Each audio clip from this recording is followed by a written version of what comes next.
el capítulo 13. Y al llegar allí vamos a poner la atención en el verso 19.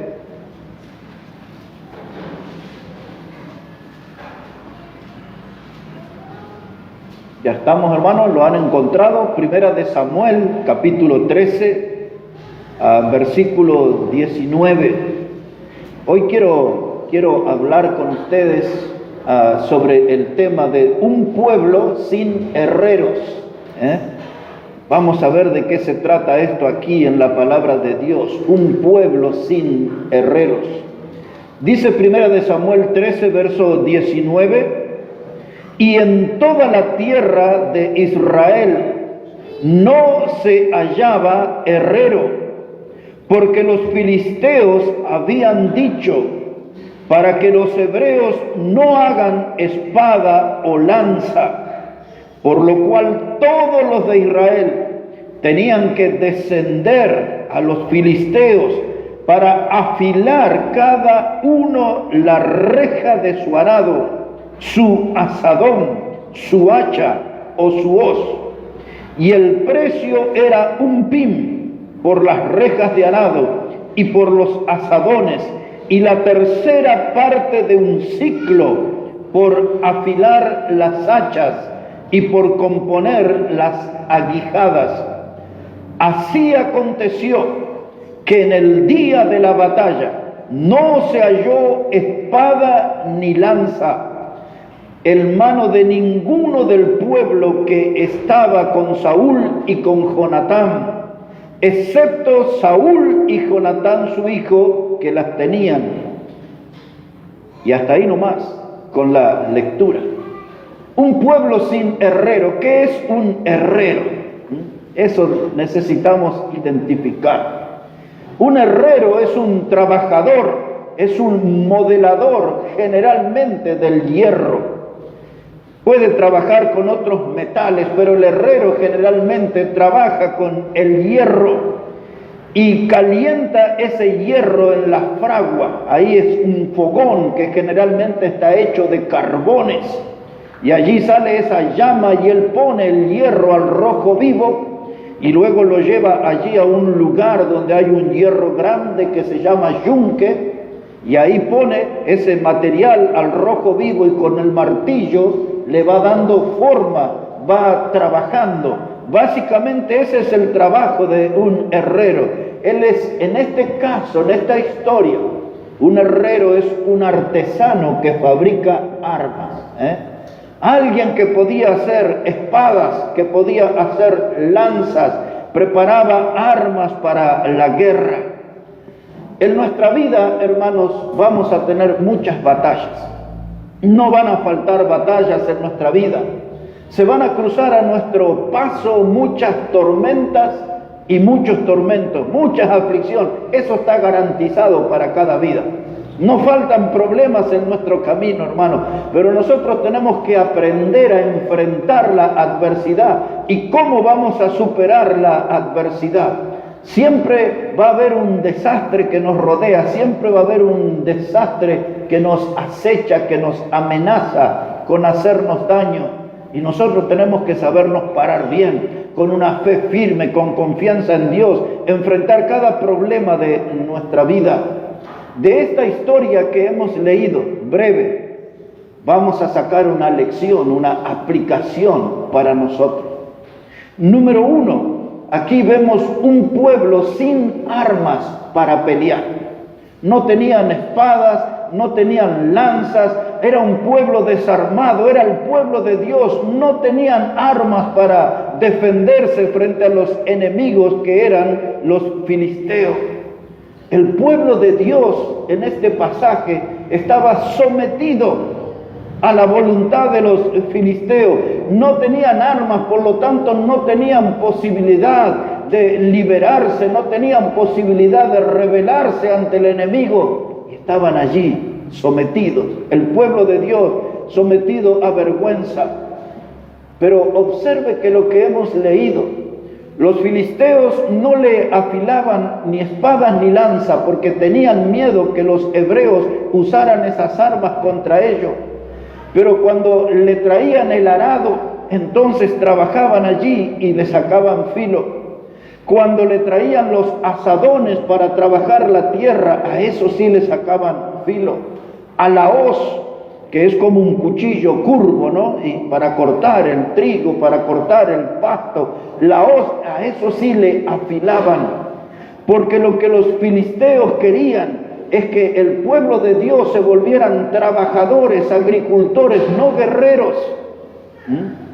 Y esa es la figura que yo quiero usar en esta mañana. Porque el diablo lo que quiere para nosotros y para otras congregaciones es que nosotros seamos gente de trabajo nada más, pero no guerreros por la fe. Él quiere que nosotros estemos sometidos, esclavizados a las herramientas de trabajo, pero que nosotros no usemos las armas de la fe. El diablo hoy trabaja como si fueran los filisteos en esta historia. Por eso el pueblo de Dios aquí estaban labrando la tierra, trabajando con el arado, siempre ligados a las máquinas, trabajando con la hoz, cortando el trigo, cortando pasto, limpiando terreno, con el azadón, abriendo surcos, y luego de una jornada de trabajo el pueblo terminaba cansado, sin aliento, no tenían tiempo para orar, no tenían tiempo para meditar en la palabra de Dios, no tenían tiempo de hacer la obra de Dios, porque se volvieron solamente gente de trabajo y se olvidaron de ser guerreros de la fe. Esta historia que leemos hoy se repite aún en nuestras propias vidas. La historia vuelve a repetirse. Lo único que no son los filisteos es el diablo, el que está haciendo el trabajo de los filisteos y nos está sometiendo y limitando a nosotros solamente actividades laborales. Pero para las cosas de la fe, para el reino de Dios, no tenemos tiempo, no tenemos energía, no tenemos fuerzas. Y cada vez que necesitamos de algo, tenemos que recurrir a los guerreros de los filisteos. Y ellos le dan el molde y la forma que quieren a nuestra vida. Ellos nos ponen en su molde pagano, en su molde mundano. Y nosotros no tenemos espada para defendernos, para rebelarnos, para reaccionar. Y terminamos sometidos al poder de los filisteos o al poder del diablo. Pero cuando usted lee, por ejemplo, en Efesios 6 y versos 17, dice que la espada del Espíritu es la palabra de Dios.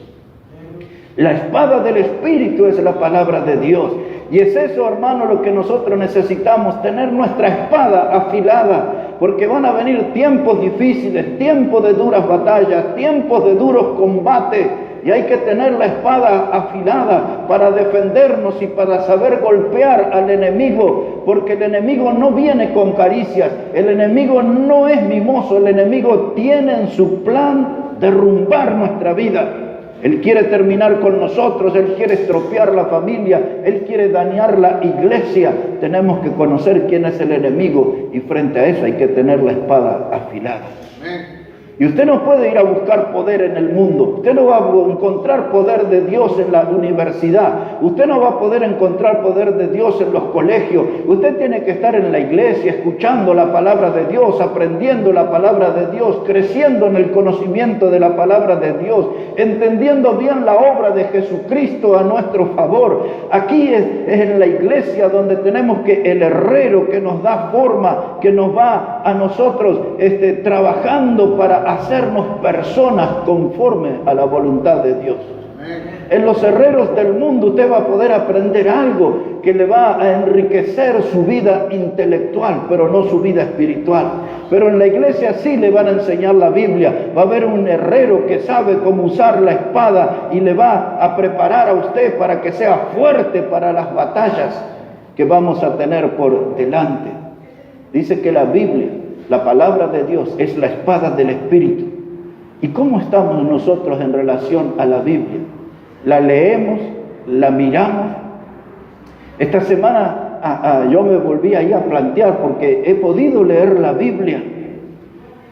Y estaba allí pensando en un momento que pude leer mucho la Biblia porque escribí algunos artículos y preparé los mensajes del fin de semana, investigué todo eso. Pero hay una de las cosas que son errores graves en los predicadores, Y es en lo que yo volví a pensar en esta semana. Muchas veces el predicador estudia la Biblia y prepara mensajes para otras personas, pero no lo prepara para sí. Y esta semana yo me di cuenta que leí mucho la Biblia, preparando mensajes, escribí, hice varias publicaciones, pero no estudié la Biblia para encontrarme con Dios, para disfrutar de su presencia, de su compañía.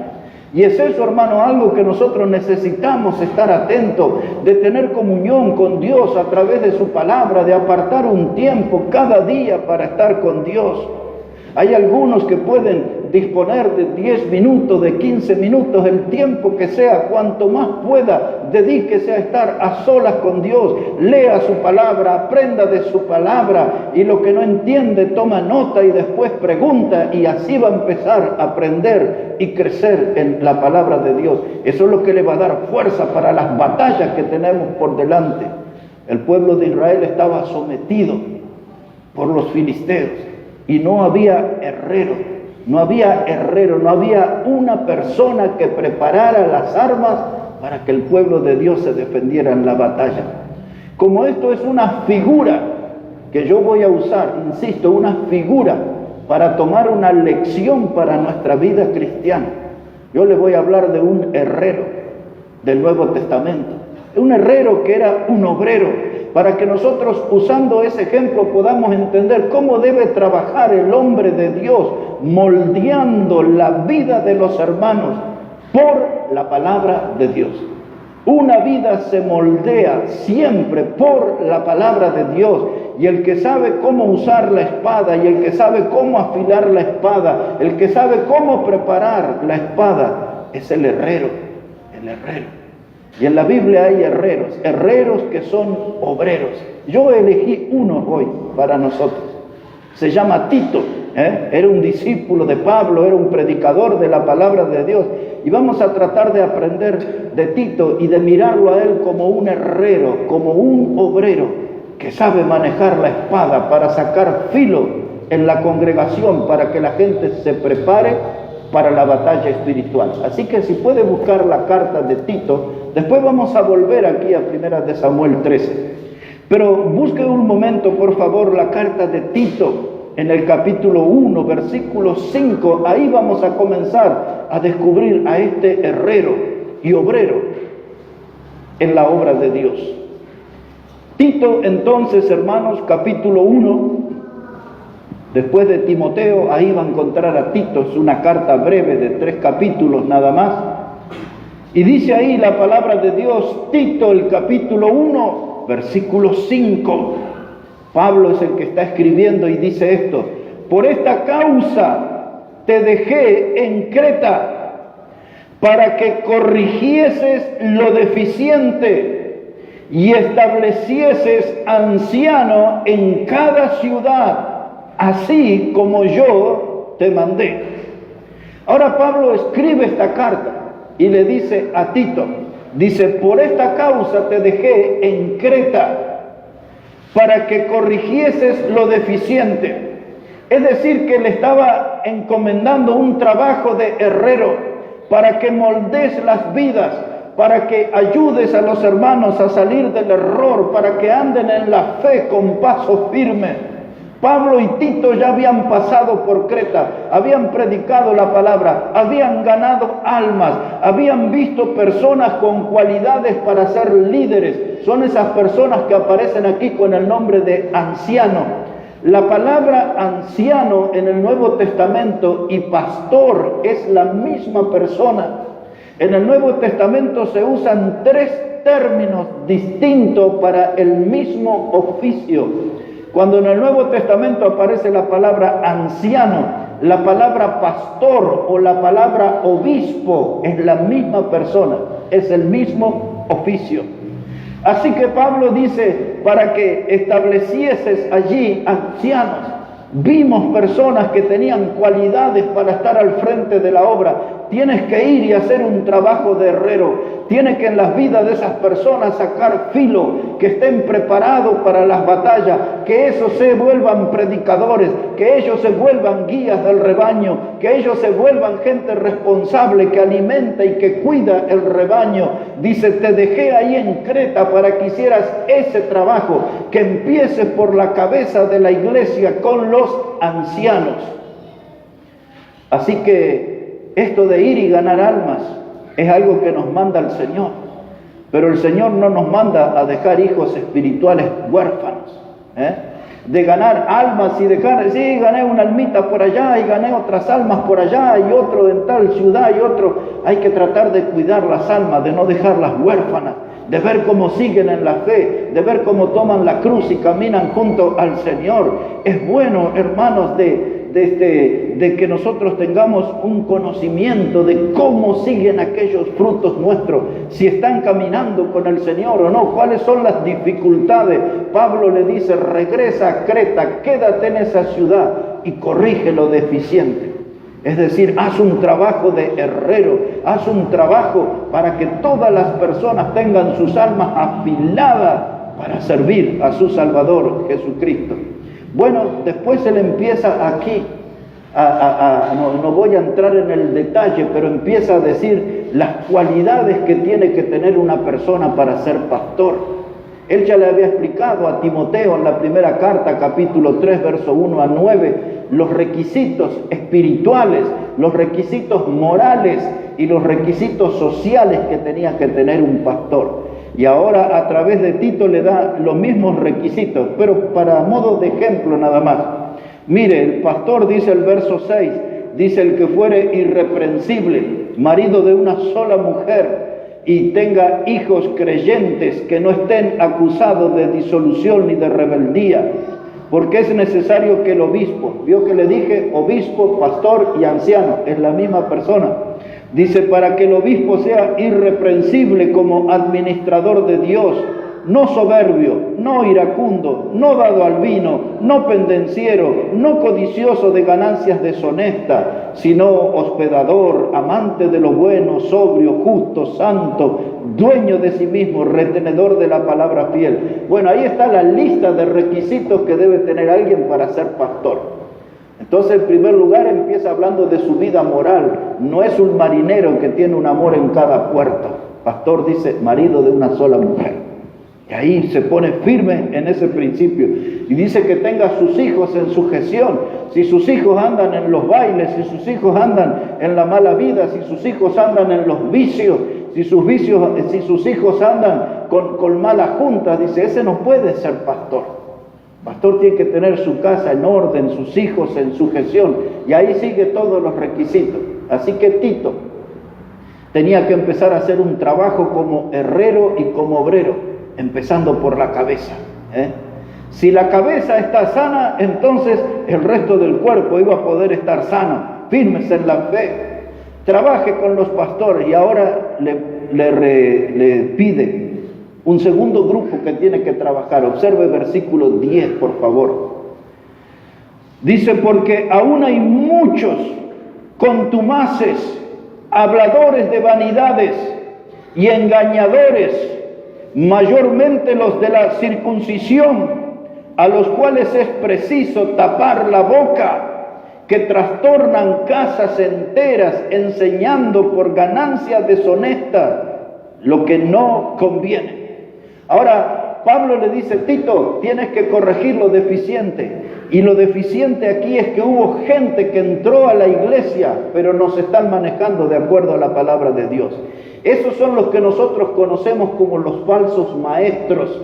Son los que conocemos con los nombres de los apóstatas. Gente que se desvió de la verdad. Y resulta que esa gente vino y se metió en la iglesia y empezó a hablar de doctrinas que no tienen fundamento en la Biblia, empezó a dar enseñanzas que están contaminadas, que están infectadas con virus pecaminoso, y los hermanos empezaron a escuchar a eso.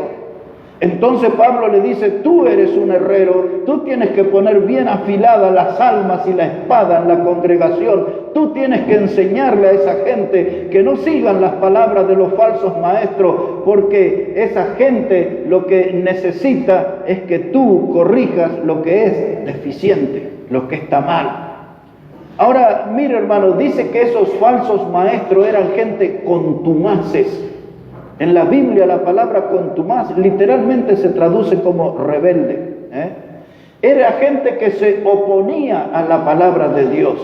Por ejemplo, en la carta de Timoteo, Pablo dice que muchos de esos que se oponen a la verdad son como Janes y Jambres. Da esos dos nombres. Acordándose de aquellos magos en Egipto que querían imitar los milagros de Moisés, como cuando la vara se transformó en culebra, hubo gente en Egipto que hizo eso, y siglos después nos enteramos que los nombres de esos magos, de esos agoreros, eran Janes y Jambres. Y lo que hacía Janes y Jambres era oponerse a la verdad de Dios. Y estos rebeldes o contumaces eran estos. Hay algo grave en el Antiguo Testamento, más que grave, serio, le diría yo. Cuando una familia tenía un hijo borracho, entonces los padres tenían que traer la persona borracha delante de los ancianos. Y si esa persona no quería cambiar su vida, no quería corregir su camino, por ley, esto era por ley, lo terminaban matando. O sea, le daban la oportunidad de corregir. Y cuando la Biblia cuenta ese caso, ahí usa la palabra contumaz. En ese caso eran hijos que no querían obedecer el consejo de sus padres y agarraron por mal camino.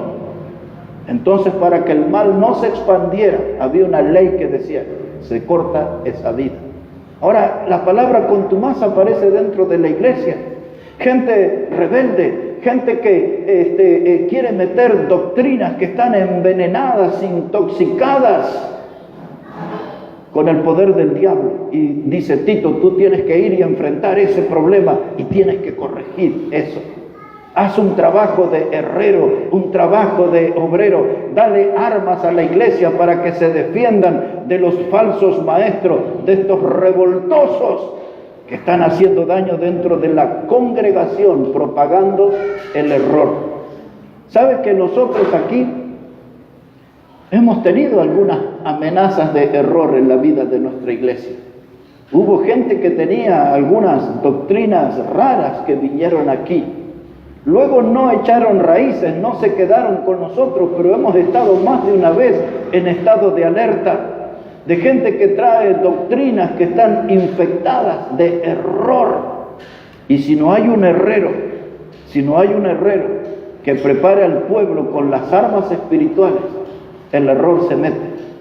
El Señor Jesús usó un ejemplo. En Mateo 13:24 dijo Jesús que cuando los hombres durmieron, vino el enemigo y sembró cizaña. Cuando los hombres durmieron, vino el enemigo y sembró cizaña.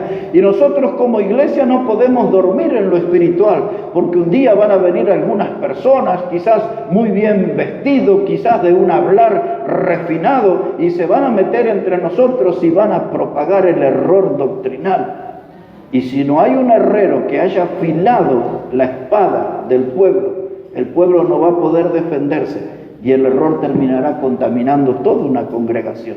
Ese era el trabajo de Tito, de ir y corregir los deficientes. Empezó por los pastores, ahora empezó con los falsos maestros, siguió con ellos para que detener el error, que no avance, que la iglesia no sea contaminada. Y mire algo que dice acerca de esos obreros de error. Observe lo que dice la palabra. Versículo 11 dice, a los cuales es preciso tapar la boca, que trastornan casas enteras, enseñando por ganancia deshonesta lo que no conviene. Uno de ellos, su propio profeta, dijo, los cretenses, siempre mentirosos, malas bestias, glotones, ociosos. Mire qué fama que tenían ahí. Así que tenía mucho trabajo Tito, Mire, tenía que enfrentar gente y corregir gente que venía de esa cultura. ¿Cuál cultura? Que eran malas bestias, Decían donde faltaban las bestias en el campo, ahí estaban, venían a la iglesia, tenían un comportamiento animalesco dentro de la congregación, hacían daños como si fueran animales desenfrenados, fuera de control. Y entonces eso estaba de acuerdo con la historia de esa isla de Creta. Y dice que no solo que eran malas bestias, sino que eran glotones, Siempre estaban preocupados por comer y comer y comer y comer y comer. Y dice ociosos, o sea, eran vagos. Era gente que se dedicaba a hacer daño, era gente que solo le gustaba comer y no le gustaba trabajar. Eran ociosos, dice la Biblia. ¿Qué tiene que hacer el herrero? Dice Pablo, tápale la boca. Suena como una expresión fuerte, ¿no? Pero le está diciendo, córtale su campo de acción, que no tenga lugar esa gente en la congregación, van a estropear toda la vida espiritual de la iglesia. Tú tápales la boca. Y ahora dice, aún su propio profeta hablaba de ellos. Lo que le tengo que decir que ese profeta al que se refiere Pablo no era un profeta de Dios, era un hombre que decía cosas acerca de los cretenses, pero lo que él decía tenía razón. Tenía dos nombres, pero ya el primer nombre era bien complicado. Se llamaba Epiménides, ese profeta, Epiménides. Y el segundo nombre es más complicado todavía. Y ese hombre hablaba sobre los cretenses. Y Pablo dice, pensar que ese profeta, ese hombre que era del pueblo de ellos, tenía razón en lo que decía. No era un predicador, no era un hombre de Dios, pero su comentario sobre cómo eran los cretenses tenía razón. Entonces dice Pablo, no te quedes, compórtate como un herrero, trabaja, prepara al pueblo de Dios para que se defiendan de esto. ¿Cómo lo va a hacer? En el capítulo 2 y versículo 1, ahí está la clave, cómo iba a trabajar Tito allí en Creta. Observe por favor. Dice Tito 2, verso 1, dice, pero tú habla lo que está de acuerdo con la sana doctrina. Esa era la forma de taparles la boca, de frenar el avance de los adversarios de la fe. Dice, tú habla lo que está de acuerdo con la sana doctrina. Esa palabra sana allí es la palabra higiene. La palabra doctrina significa enseñanza. Pablo le dice a Tito, tú defiende y prepara a la gente a usar enseñanzas higiénicas. Es decir, enseñanzas que no tengan virus, que no estén contaminadas. El error se defiende o se lo enfrenta con sana doctrina, con una enseñanza que no esté infectada, es decir, con pura palabra de Dios. ¿Y cómo iban a aprender la palabra de Dios? Necesitaban un herrero que los prepare, que afile las espadas de su alma para enfrentar a los enemigos de la fe. Entonces, Tito y aún nosotros aquí solamente tenemos que limitarnos a hablar sana doctrina. Cuando en el mundo espiritual los que transitan por sendas de error escuchan que somos de sana doctrina, se escandalizan. Y entonces a veces nos dicen, estos son muy estrictos, estos son muy separatistas, estos son muy fundamentalistas, y usan toda esa terminología porque no quieren saber nada con nosotros, porque nosotros queremos estar del lado de la sana doctrina, de una palabra sin contaminación. Ellos están dispuestos a escuchar a predicadores que no andan en la verdad. Y Pablo le dice, Tito, enfréntalos solamente usando sana doctrina. Y ahora mire a quién más. Empezó con los pastores, corrigió lo deficiente en los falsos maestros. Observe cómo sigue, verso 2, capítulo 2, verso 2. Dice que los ancianos sean sobrios, serios, prudentes, sanos en la fe, en el amor y en la paciencia. Solamente algo aquí, los ancianos, los pastores sean sobrios. Ya hemos estudiado esa palabra algunos domingos atrás. La palabra sobrio tiene que ser con alguien que está en alerta, de alguien que está siempre vigilante, cuidando. Así tienen que ser los pastores, cuidando el rebaño, en alerta, siempre atento a lo que está pasando, porque los lobos rapaces acechan. Ahora mire el verso 3 como sigue. ¿a quién más tenía que corregir? Dice, las ancianas asimismo sean reverentes en su porte, no calumniadoras, no esclavas del vino, maestras del bien, que enseñen a las mujeres jóvenes a amar a sus maridos y a sus hijos. Yo cada vez que leo ese pasaje, tengo ganas de llevarme la mano a la cabeza y decir, pobre Tito, lo que le encomendó Pablo. Había mujeres de carácter fuerte ahí, Habían mujeres ancianas, ya tenían bastante edad. Y allí habían dentro de esas mujeres algunas, no eran todas, pero habían algunas calumniadoras. Les gustaba hablar mal del otro, les gustaba sacarle la piel a otras personas o arrancarle el cuero, como decimos. Mire qué mujeres. Y algunas de ellas eran esclavas del vino, o sea que se tomaban unos tragos y después decían barbaridades. Y dice, enséñale que larguen el vino, que dejen eso. El otro día estudiamos sobre los odres, ¿se acuerdan? Esos recipientes de cuero de cabra donde se guardaba el vino. Lejos de los odres, aleja a las ancianas de eso. Hay muchas que son esclavas del vino, se toman unos tragos y salen a decir barbaridades, y esto es un escándalo. Y dice, Tito, tienes que corregir a esas mujeres. Qué trabajito, ¿no? Pero observe una cosa más. Dice, y encárgate de que esas mujeres ancianas tengan un trabajo con las mujeres jóvenes, y principalmente entre las enseñanzas que las ancianas le den a las mujeres jóvenes es que amen a sus maridos. Ese era el trabajo.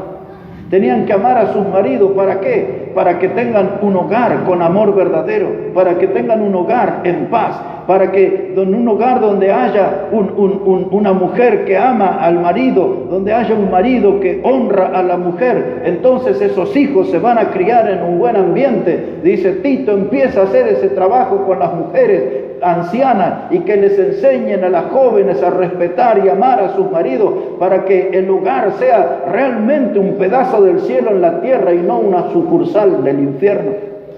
Porque hay muchos hogares que son un verdadero infierno, ¿verdad?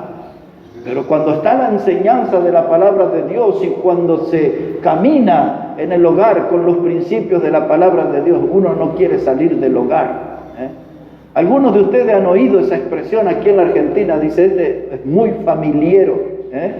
Familiero quiere decir que le gusta estar en la casa, le gusta estar con la familia, no quiere andar vagando por allí. Usted no lo saca fácilmente de la casa, porque él disfruta, porque ese es un buen lugar, él disfruta de la vida de hogar, porque hay una mujer que ama al marido y hay un marido que honra a la mujer, y los hijos crecen en un lugar de paz, no en un campo de batalla. Bueno, eso tenía que enseñar Tito, el herrero que estamos hablando hoy, el obrero en la obra de Dios, tenía que enseñar eso. Empezó con los ancianos, con los pastores, siguió corrigiendo lo deficiente entre los falsos maestros, luego le dedicó tiempo a los ancianos que sean sobrios, prudentes. Ahora trabaja con las mujeres, pero no terminó su trabajo. Mire qué otras cosas tenía que corregir Tito. Observe por favor, capítulo 2, versículo 6, dice, exhorta asimismo a los jóvenes para que sean prudentes. Así que Tito, en su estadía en Creta, tenía que hacer reuniones con los jóvenes y le tenía que sacar ese espíritu de locura, de loquitos, de querer salir ahí en el mundo, de vivir la vida loca. No, Tito, tú siéntate con los jóvenes, enséñale los principios de la vida cristiana, enséñales a que sean prudentes, que no anden como locos por esta vida, que cada paso que puedan dar esos jóvenes sean firmes, que cada paso que puedan dar esos jóvenes sean en la fe, no en la mundanalidad. Cuánto trabajo tenía Tito ahí, ¿no? Pero no era todo, hay algo más todavía, observe. Dice allí en el versículo 9, dice, exhorta a los siervos que se sujeten a sus amos, que agraden en todo, que no sean respondones.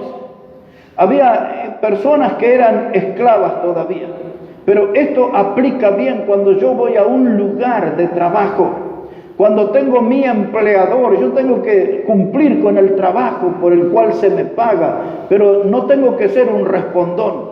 No tengo que andar enojándome con el empleador, andar peleándome con el empleador. Dice, tiene que dar un buen ejemplo de que Cristo vive en usted. No sea un respondón, no sea un peleador, un pendenciero. Y ahora explica qué es lo que espera de toda esta gente. Versículo 10. Dice, no defraudando, sino mostrándose fieles en todo, para que en todo adornen la doctrina de Dios, nuestro Salvador.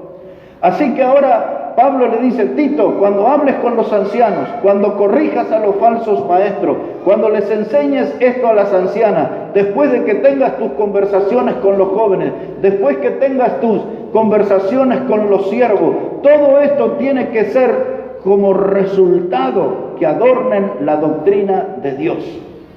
O sea que el fin de todo el trabajo de Tito era para que toda esta gente adornen la doctrina de Dios. ¿Qué significa eso? Bueno, nosotros ya la semana que viene tenemos nuestro aniversario, ¿no? Entonces seguramente este lugar lo vamos a adornar. Vamos a poner algo para que se embellezca el lugar para ese evento de aniversario. Cada vez que usted tiene una celebración en su casa, un cumpleaños, un casamiento, lo que sea, se decora el lugar, se prepara el lugar. A eso le llamamos adorno, embellecer. Entonces el resultado final del trabajo de Tito era que la vida de cada una de esas personas fuera más bella. La vida cristiana nuestra tiene que ser más bella. Cuando hay un herrero que enseña la palabra de Dios, cuando hay un herrero que prepara sus almas afilándolas para la batalla, tiene que ser una vida más bella, una vida más fuerte, una vida más potente. Dice, adornando la doctrina de Dios. ¿Sabe qué? Hace ya como un siglo atrás y un poquito más también, un predicador le llamaba a este pasaje las joyas del Evangelio. Las joyas del Evangelio. Nuestra vida tiene que ser adornada por la joya del Evangelio.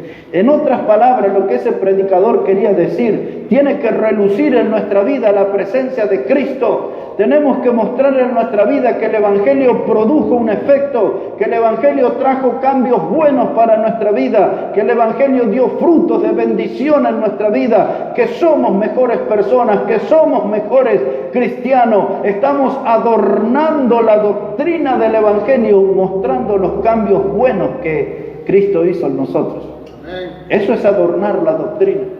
Pero si yo soy un cristiano que viene los sábados a la iglesia, los domingos a la iglesia, me reúno, me voy a mi casa y nunca se produce cambio, no hay mejoría, vengo reunión tras reunión, pero no leo más la Biblia, no tengo más tiempo de oración, no le doy testimonio de Jesucristo a otras personas, no invito gente a la iglesia, no soy una persona que a veces estoy y a veces no estoy. De ese modo yo no voy a estar adornando la doctrina de Dios en mi vida.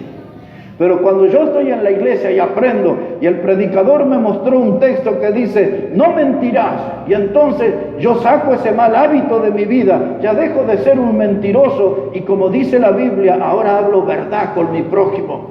Cuando el predicador me enseñó por la Biblia que no debo robar, si yo era de esas personas, nunca salté un banco, pero me quedé con una lapicera, me llevé una tijera del taller, me llevé un poquito de hilo del taller.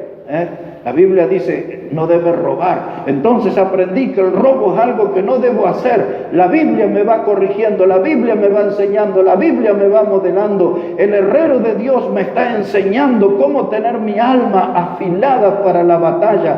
Dejé de beber, dejé de robar, dejé de mentir. Y la Biblia también enseña que no debo adulterar. Tengo que alejarme de todo eso y tengo que acercarme a la santidad. Cuando el herrero me va enseñando, yo tengo que agarrar todas esas enseñanzas para mi vida. Y así empiezo a embellecer mi vida espiritual, mi vida cristiana, adornándola con la doctrina de Dios. De eso se trata, hermano. Honestamente, si hoy nos miramos al espejo, Y pensamos 3 años atrás, 2 años atrás, 6 meses atrás, cuando empezamos a venir a este lugar, ¿hay cambios en nuestra vida o somos los mismos de siempre? Porque si hay cambios para bien ante los ojos de Dios, es porque la Biblia y sus enseñanzas están haciendo un buen efecto en nosotros. Un buen efecto.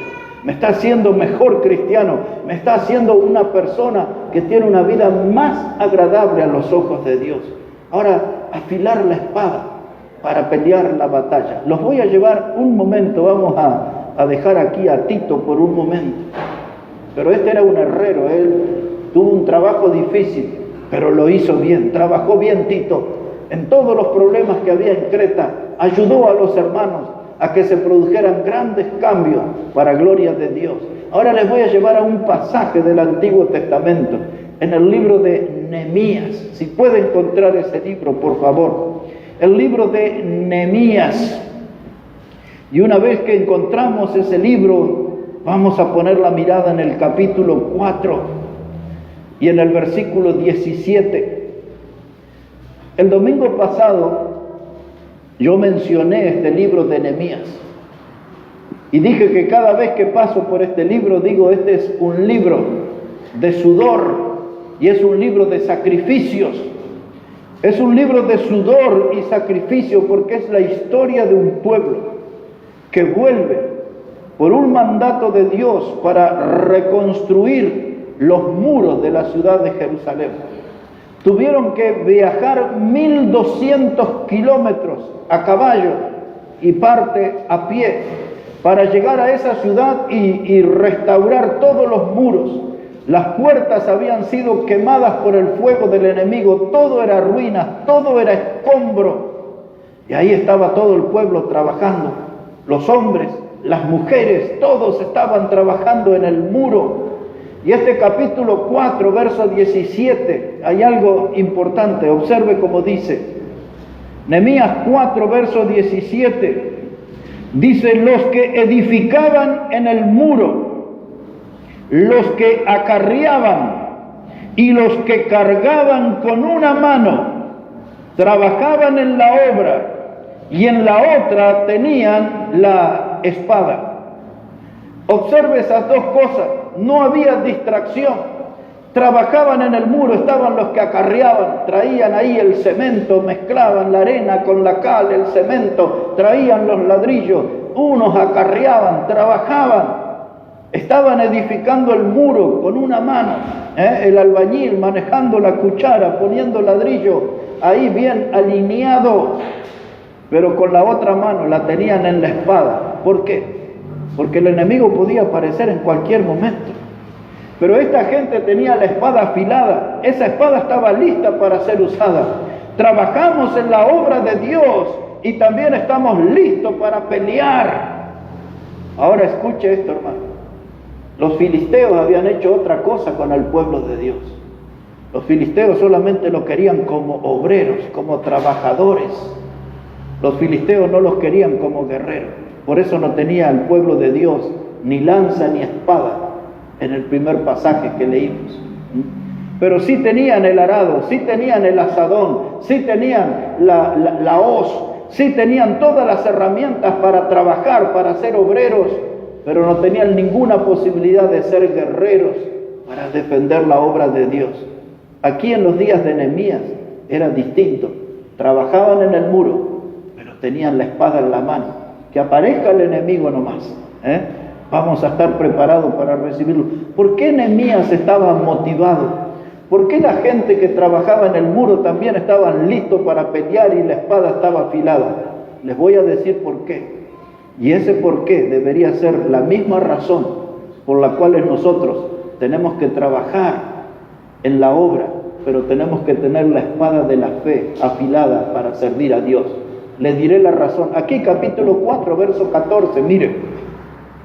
Capítulo 4, verso 14 dice: después miré y me levanté y dije a los nobles y a los oficiales y al resto del pueblo: no temáis de ellos, acordaos del Señor grande y temible, y pelead por vuestros hermanos, por vuestros hijos, por vuestras hijas, por vuestras mujeres y por vuestras casas.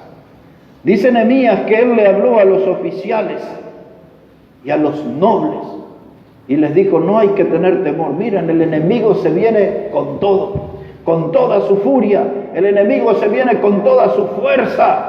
Parecen una fuerza imparable, pero Nehemías le recuerda algo a su gente y a nosotros. Dice: no temáis, porque nosotros tenemos un Dios, dice aquí la palabra, un Dios que es grande y temible. En otras palabras, Nehemías le está diciendo: no sientan miedo ante el avance del enemigo, pónganse en firme, Dios está de nuestro lado, recuerden que Dios es grande, recuerden que Dios es temible, y ustedes no pueden huir, tienen que pararse a pelear, porque hay que pelear por nuestros hermanos, hay que pelear por las mujeres, hay que pelear por los hijos, hay que pelear por la casa. Ese era el motivo por el cual había que tener la mano en la espada. Y ahora, hermanos, si el diablo hoy, igual que hicieron los filisteos con el pueblo de Dios, con Israel, si hoy el diablo nos encierra en el taller, si hoy el diablo nos encierra en la verdulería, si hoy el diablo nos encierra en la tienda, si el diablo nos encierra en los negocios, el diablo quiere que seamos buenos trabajadores, pero quiere que estemos lejos de la espada de la fe. ¿Entienden la jugada del enemigo? Lo que le dio resultado desde los días del Antiguo Testamento, lo está haciendo hoy en nuestra propia cara. Y entonces el diablo quiere que usted se goce, que diga: hice tantas prendas en la semana, vendí tanta fruta, vendí tanta verdura, vendí tanto gin, vendí tanto esto, hice esto, cumplí con todas las exigencias, me pidieron que hiciera más de esto, me pidieron que hiciera todo, entregué todo en hora, en fecha, y cobré, acá tengo mi dinero. Y el diablo lo tiene contento con eso. Y el herrero, el domingo, en el púlpito le dice: ¿y dónde está su fruto? ¿Leyó la Biblia? Bueno, no, pero tuvo tiempo de... Bueno, esta semana no. ¿Invitó un alma a la iglesia? ¿Trajo un invitado?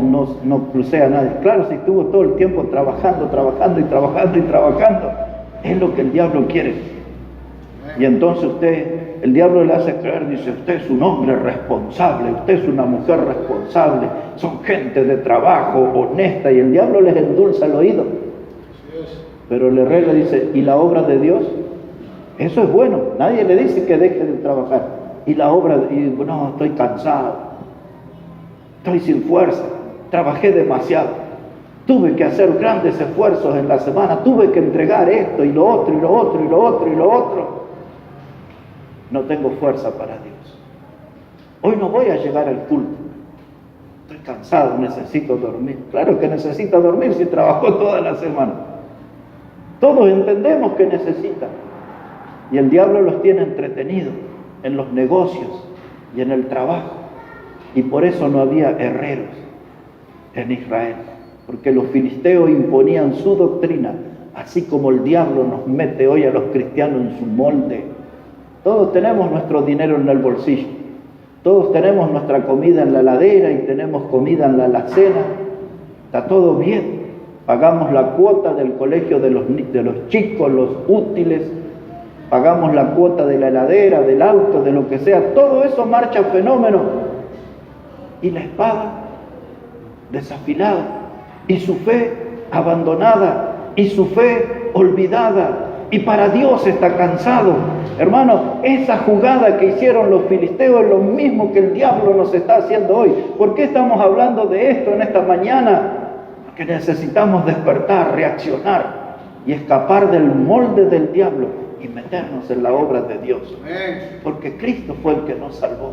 Él merece de nuestro esfuerzo, Él merece que le demos también nuestra fuerza, nuestra energía, nuestro servicio. Él merece que su nombre sea exaltado y glorificado, no por una cantidad de personas que están bostezando, sino por personas que tienen deseos de darle gloria al que murió en la cruz, para que nosotros tengamos vida eterna. ¿Me está entendiendo en esta manera, hermano? Israel era un pueblo sin herrero. No hubiera quien preparara a la gente para la batalla. Usted todos los sábados y todos los domingos, usted está recibiendo una enseñanza de la Biblia. Los niños están recibiendo una enseñanza de la Biblia, porque la idea es prepararlos para la batalla, que tengan su espada afilada. Aquí, cerquita de Nehemías, el libro antes se llama Esdras. Observe ahí en ese libro anterior de Esdras, capítulo 7, versículo 10. Esdras, el capítulo 7 y el versículo 10. Observe cómo dice la palabra. Esdras era un sacerdote. Esdras era un predicador de la palabra de Dios. En realidad, Esdras era un gran varón de Dios. Y observe aquí este texto, capítulo 7, versículo 10. Dice, porque Esdras había preparado su corazón para inquirir la ley de Jehová y para cumplirla, y para enseñar en Israel sus estatutos y decretos. ¿Qué dice el texto? Dice que Esdras preparó su corazón. Y ahí salta la pregunta de la Biblia. ¡Pum! Salta a nuestros ojos. ¿Cómo está nuestro corazón? ¿Está preparado? ¿Para qué preparó su corazón? ¿Para emocionarse? ¿Para alegrarse? No. Aparece aquí la palabra inquirir. Esa palabra significa para investigar en profundidad, para llegar al fondo de los detalles. Significa para poner la lupa sobre la Biblia. Quería inquirir en la ley de Dios, es decir, que la quería estudiar profundamente. Quería aprender de la ley de Dios profundamente. Y ustedes y yo, hermanos, necesitamos un corazón como el de Esdras. Un corazón que esté abierto y dispuesto a investigar la Biblia, aprender la Biblia, atesorar la Biblia en nuestra vida. Dice que él quería inquirir en la ley de Jehová para cumplirla. No para decir, miren cuánto sé de la Biblia. No, sino aprender de Dios para hacer las cosas como Dios dice, como Dios manda. Quería aprender para cumplir. Y ahora solamente de memoria les diré. Otro de los profetas de la Biblia se llamaba Oseas. Y en uno de sus textos, que a veces como que lo usamos recortado, y algunas veces es usado fuera del contexto, pero dice así. En el capítulo 4, verso 6, dijo Oseas, mi pueblo fue destruido porque le faltó conocimiento. Es esto lo que dijo el predicador. Dice, mi pueblo fue destruido porque le faltó conocimiento. El enemigo viene y nos ataca. Y enseguida, hermanos, queremos dejar de leer la Biblia, dejar de venir a las reuniones. Ya no queremos seguir al Señor. Estoy en problemas, tengo dificultades. Pero Oseas dice, mi pueblo fue destruido porque le faltó conocimiento. Si yo conociera más de Dios, si aprendiera más de la palabra de Dios, hay problemas que no me van a afectar, que me van a resbalar. Hay problemas que no me van a hacer daño. Problemas hay por todos lados, pero mi fe es firme, mi fe es grandiosa, mi fe es poderosa, mi fe me impulsa adelante, mi fe me hace enfrentar a los problemas y abrirme camino en la vida. Pero si yo no tengo conocimiento de Dios, si no vengo a aprender de la palabra de Dios, dice Oseas, mi pueblo fue destruido porque le faltó conocimiento. Un pueblo de espada sin filo, no había herreros que trabajar. Bueno, le voy a llevar a 2 de Samuel, el capítulo 23, para que veamos un modelo de guerrero en la batalla. Segundo libro de Samuel, hermanos, el capítulo 23. Mire cómo dice la palabra de Dios. Segundo de Samuel, el capítulo 23, versículo 9. Desde el versículo 8 viene hablando de los 3 guerreros de David. En el versículo 8, estamos en Segunda de Samuel, capítulo 23, versículo 8, habla de un guerrero de David que mató 800 hombres ahí, en un momento, en una pelea sola, uno solo mató 800. Era uno de los valientes de David. Eran 3. El segundo de ellos, versículo 9, dice, después de este, Eleazar, hijo de Dodo Ahoita, uno de los 3 valientes que estaban con David cuando desafiaron a los filisteos. que se habían reunido allí para la batalla y se habían alejado los hombres de Israel, éste se levantó e hirió a los filisteos hasta que su mano se cansó y se quedó pegada su mano a la espada. Y aquel día Jehová dio una gran victoria y se volvió en pueblo en pos de él, tan solo para recoger el botín. Y después de este fue Sama, hijo de Age, Ararita. Los filisteos se habían reunido en Leí, donde había un pequeño terreno lleno de lentejas, y el pueblo había huido delante de los filisteos. Entonces se paró en medio de aquel terreno y lo defendió y mató a los filisteos, y Jehová dio una gran victoria. Mire, hermano, 3 casos, 3 guerreros, 3 hombres de espadas afiladas, para que vea la importancia. El primero solito en un rato, con su espada afilada, terminó con 800 de los filisteos. El segundo de ellos se paró a pelear, y dice la Biblia, peleó todo un día, de modo tal, dice, que la espada se le pegó en la mano, no había forma de despegar. La espada para nosotros, Efesios 6:17, la espada del Espíritu es la palabra de Dios. Hebreos 4:12 habla de la espada cortante de 2 filos que penetra hasta los tuétanos, dice la Biblia, parte los pensamientos de esa espada es la palabra de Dios.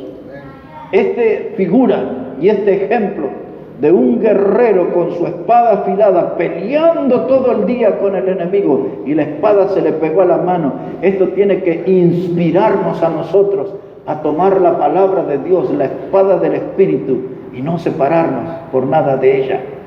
Tenemos que combatir al enemigo con la palabra de Dios. Es lo que Jesús hizo en el desierto cada vez que el diablo lo tentó y le decía, todo esto te daré si postrado me adorares. Y el diablo le dice, si subes al pináculo y te tiras, dice que Dios enviará los ángeles acerca de ti. Y Jesús le decía, escrito está, escrito está, escrito está, escrito está. Toda esa pelea contra Satanás en el desierto, el Señor Jesús usó la palabra de Dios, la espada la tenía afilada. Amén. Hermanos, necesitamos nosotros venir a la casa de Dios, estar en la casa de Dios. El domingo, el sábado, son 2 días. Necesitamos que la espada de nuestra alma esté afilada, preparada para las batallas que nos presenta esta vida. Mire, son 3 puntos, pero el punto número 2 y el 3 va a ser muy rapidito. El extenso era el número 1. En primer lugar, vimos que el pueblo estaba desarmado. En segundo lugar, vamos a ver aquí un poquito un pueblo que estaba dependiendo de los filisteos. Primero estaban desarmados. En segundo lugar, estaban dependiendo de los filisteos. Porque decía allí el capítulo 13 y versículo 20 que leímos al comienzo, que todos los hebreos tenían que venir a los herreros de los filisteos. Y los herreros de los filisteos le afilaban las herramientas de trabajo, no la espada, no las lanzas. Ellos dependían de los herreros para el trabajo.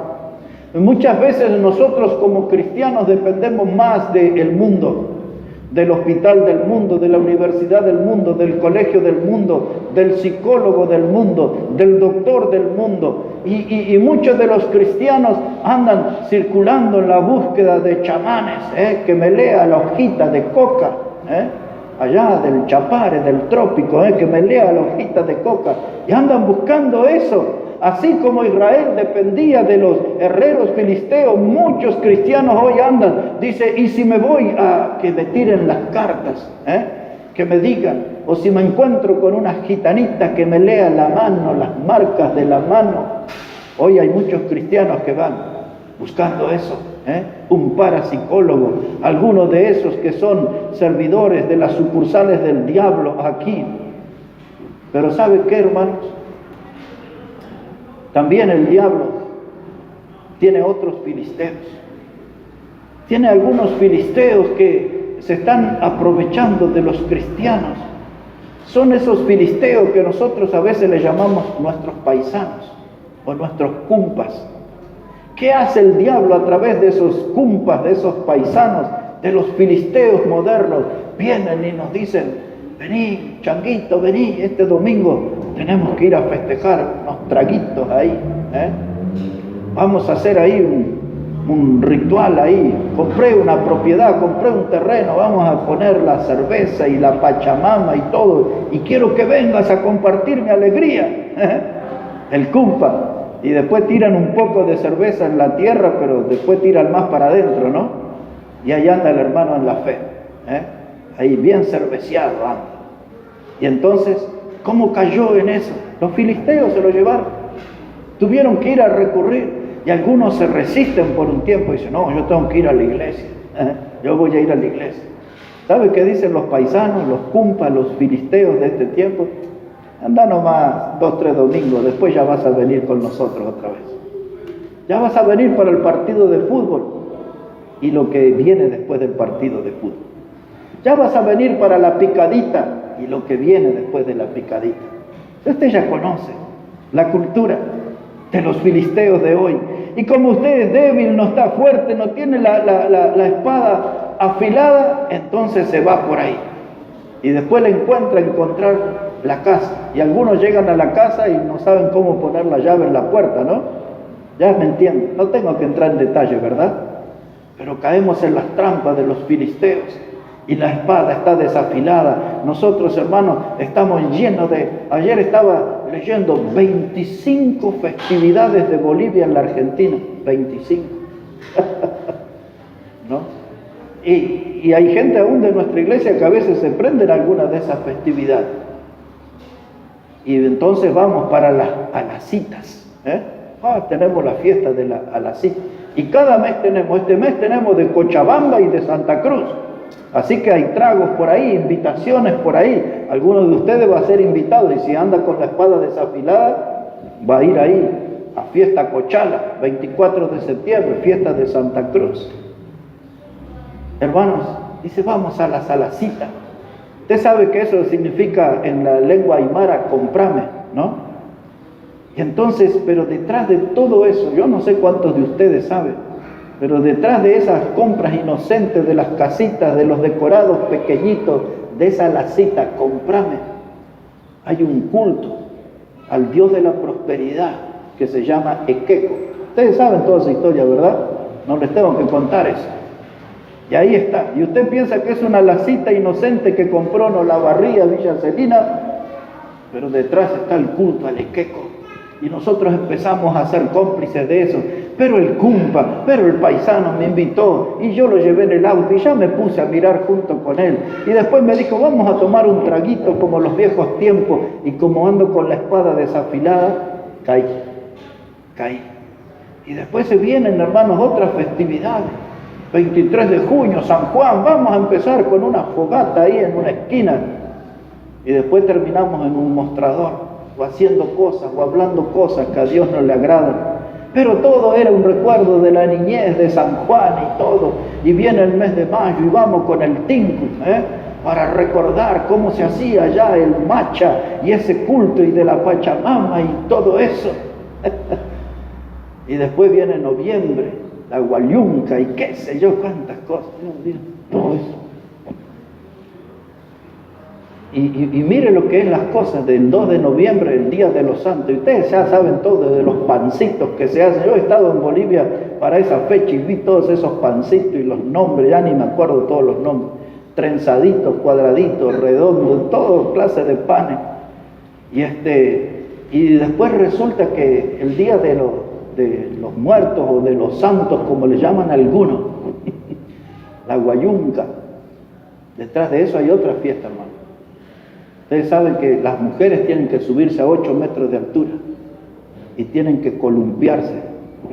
Y en ese ritual donde las mujeres se columpian arriba, es lo que quieren representar, que nosotros estamos entre la vida y la muerte.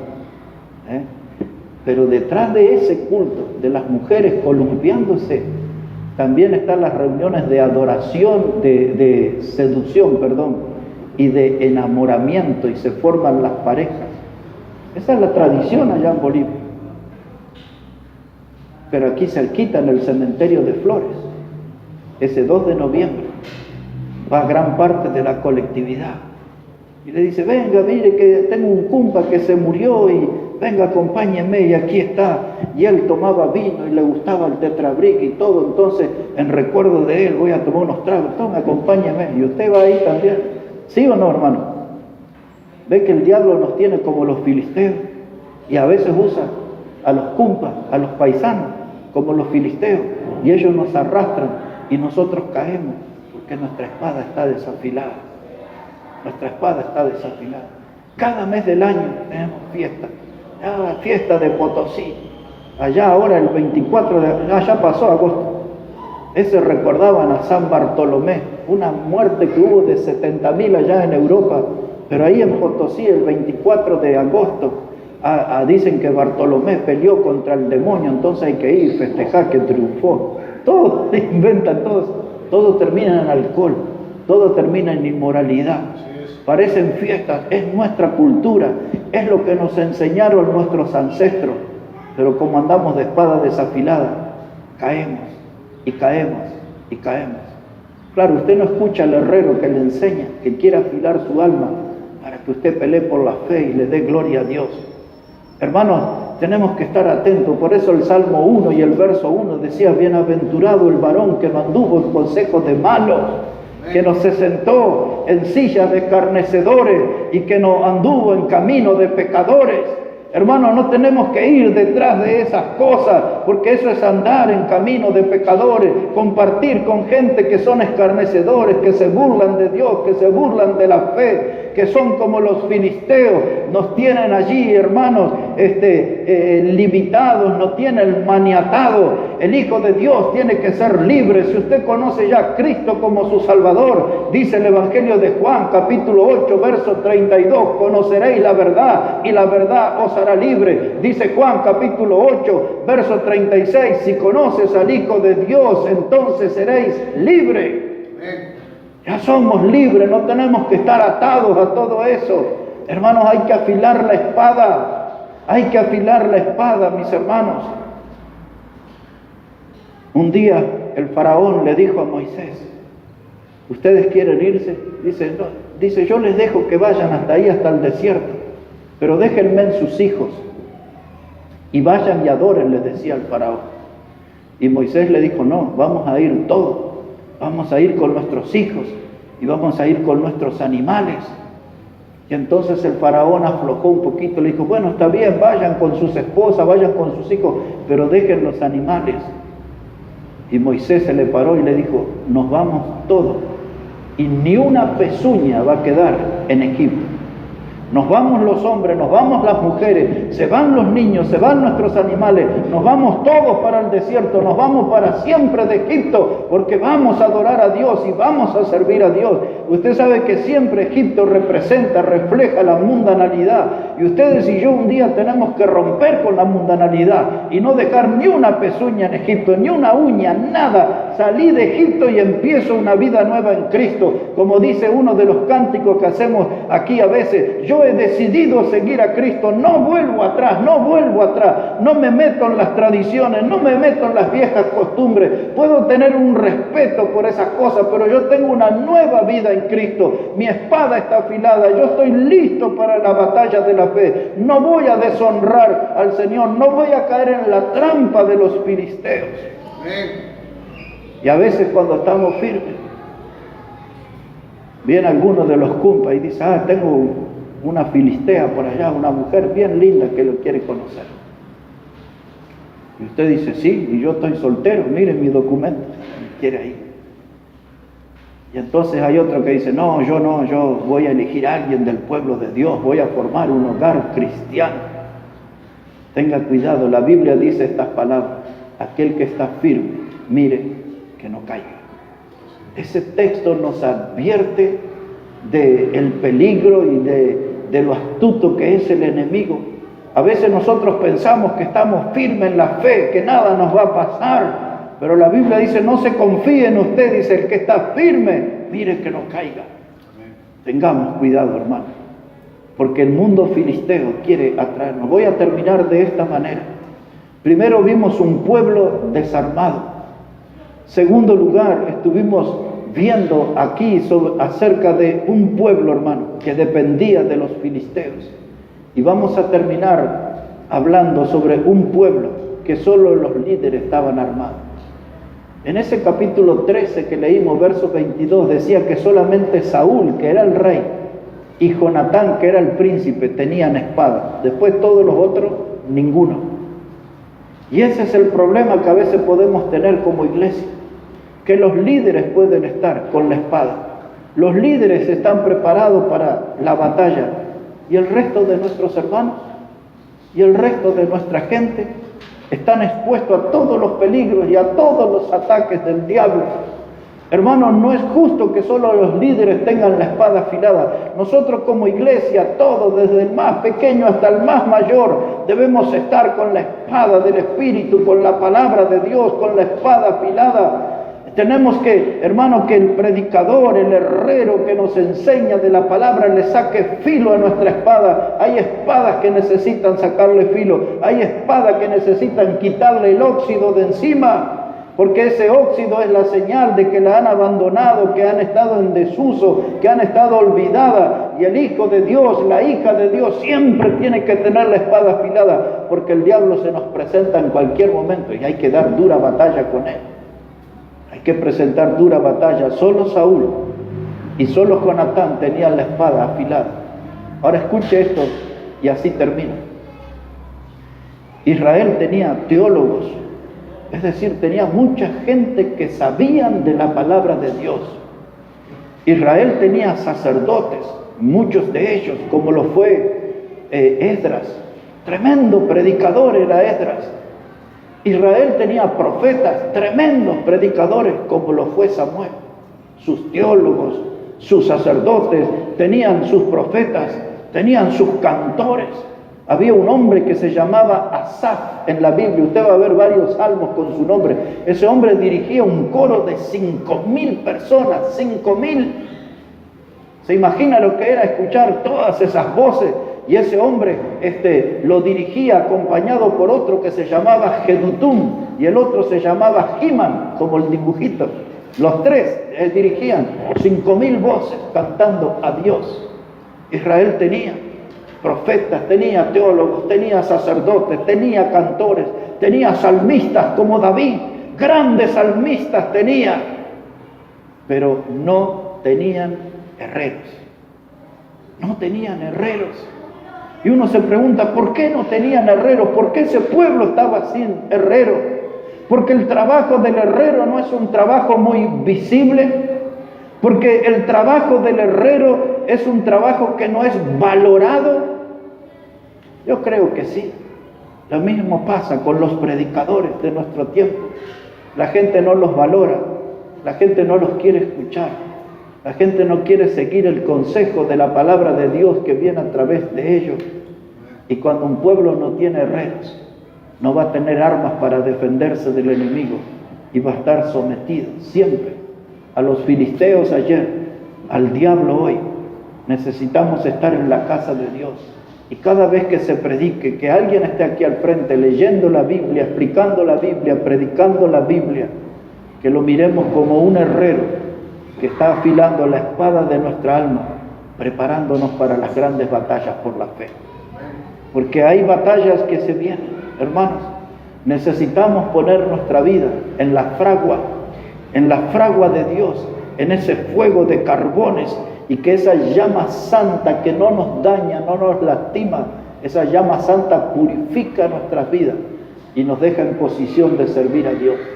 Nosotros necesitamos entrar en la fragua de Dios y que Dios le saque filo a nuestra alma y nos deje en condiciones de servirle y de darle la honra y la gloria a Él. Vamos a orar al Señor. Padre Celestial, te damos las gracias en este día por tu palabra.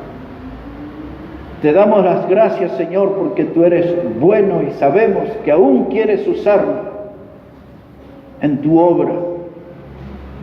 A veces nuestra espada de la fe está desafilada. Por eso necesitamos de tu ayuda, Señor, que tú trabajes, que nos animes, que nos motives, que nos desafíes, que nos empuje a la batalla, Señor. Porque sabemos que somos más que vencedores por medio de Cristo que nos amó.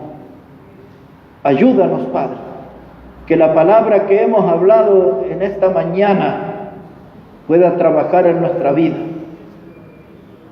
Como Tito trabajó en Creta, trabajando, duro trabajo hizo y consiguió buenos resultados. Que tu palabra hoy trabaje en nosotros y que los resultados puedan ser excelentes, que podamos ser mejores cristianos, que podamos dar mejor testimonio acerca de Cristo y de su salvación. Bendice tu palabra, Dios, bendice nuestra vida. En el precioso nombre de Jesucristo lo pido. Amén y amén. Amén. Hermano Josué.